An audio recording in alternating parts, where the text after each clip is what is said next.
looking back, your 40 plus years in government and politics, greatest achievement, greatest regret? Yeah, wow. I think the fact I'm still there to tell the story and to fix, to try to offer a solution.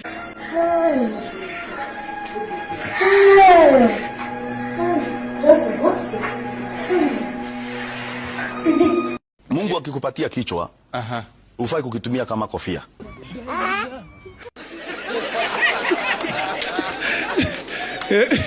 Professor Tom Ojienda. All the way from Kisumu. Ojienda has an agenda. And that is a miracle. Prof, do you guys have goons? Of course they do. I cannot. I think terminology is important. and I think...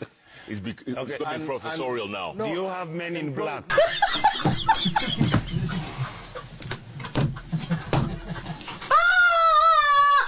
If you want to study political hypocrisy, I think if there is an example of a person who would be a very good example, you should look straight into the eyes of the Senator for Kisumu, Senior Counsel Professor Tom Ojienda. Maybe somebody else. I am not the one. No! You're calling him a hypocrite? Yeah!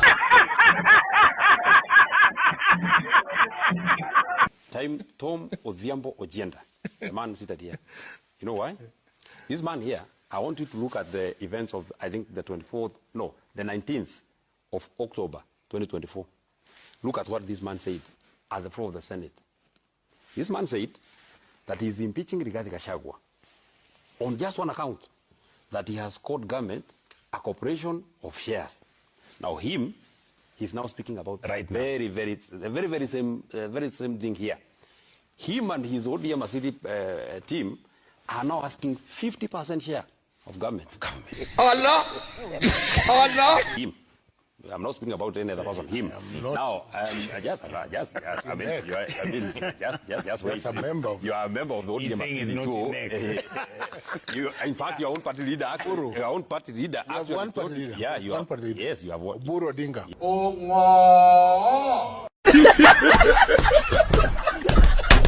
Yes. Your party leader. Genzi. Yes. Only. Your party leader actually said that once the neck has spoken, that is the position of the party. So that is your position. Nataka muniombe. And by the way, Sudi is a very brilliant man. Yeah. You are speaking just like him.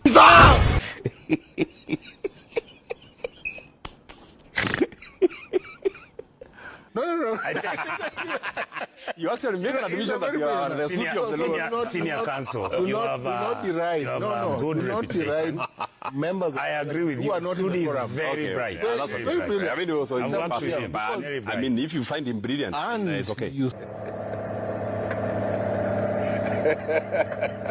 Nani anapaswa kukualika? Unaona? Na ni kaunti yako. Wewe si unajua rais ndo anakuja ama ni kaunti inakuja kwa rais? Wewe nawe ushiki mambo nyingi. Kwa hivyo unajua hapo withdraw na apologize bwana Rashid. Wewe nakwambia hiyo ni mkuki ya usiku, nitairudishia mahali na kunjia. Mambo ya Kirinyaga venye tulikuwa tunaalikwa tunajua. Faruku alikuwa anaandika message direct. Nyamaza mamu. Roho yangu haitaki mwanamke. Niko nazo hapa kama hapana, tusidanganyane. Wewe nyamaza na wewe.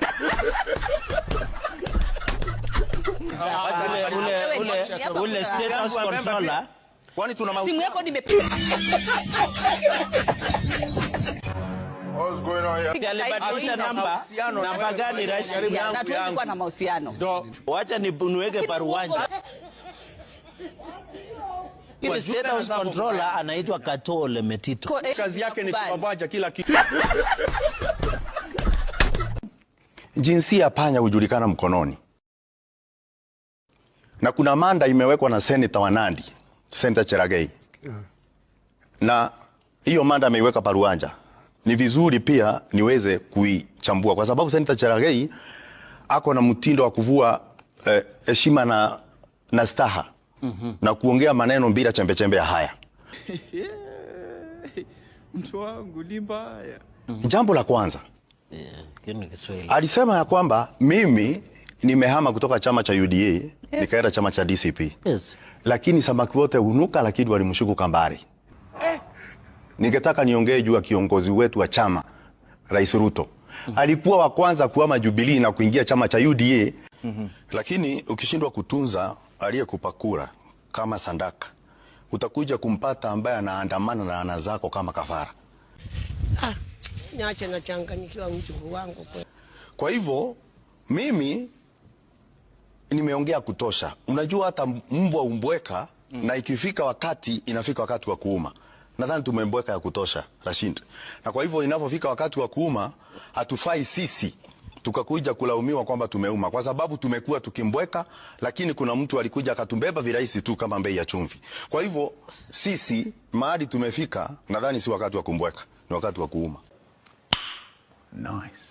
Wow. Kwanza niseme ya kwamba kuwa umechaguliwa na chama fulani, si kusema kwamba unafaa uwe hauna kichwa kama nyungunyungu.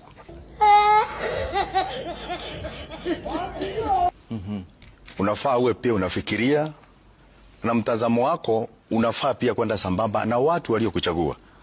Mimi nilichaguliwa na watu wa Kirinyaga, na hata ingawa kwamba nilichaguliwa kwa chama cha UDA. Chama cha UDA ndo kilinipata nikiwa Kamau Morango wa kutoka Kirinyaga, ambaye alikuwa anafaa kusikiliza watu wa Kirinyaga. Na niseme ya kwamba ningekuwa mwerevu zaidi, labda ningeenda nikatafuta watu wengine kuwakilisha, ama nitafute kazi nyingine. Kwa hivyo si kukizana na chama. Mimi nafuata mwelekeo wa moja kwa moja kwa wale walionichagua. Wakisema kwamba shaifanyi kazi, nafuata, nasema hivyo. Wakiniambia nisipitishe hichi, sipitishi. Mara nyingi katika bunge ya Seneti kuna mambo mingi sana tunakubaliana kutoa. Hata wakati kama juzi nimekuwa na mswada na sheria nzuri sana ya kahawa, Senator Cherargei aliunga mkono na wengine wengi waliunga mkono. Lakini kuna mahali tunafika pia unafuata venye unaambiwa na waliokuchagua. Na kwa hivyo kama chama changu cha UDA kuna mambo chama kinafanya ambayo haiandamani na matakwa ama na usemi watu walionichagua, inabidi kidogo niende kando. Lakini hiyo ni kwa sababu ya kimtazamo na vile watu wangu wameniambia. Na niseme hivi, Mungu akikupatia kichwa, ufai kukitumia kama kofia.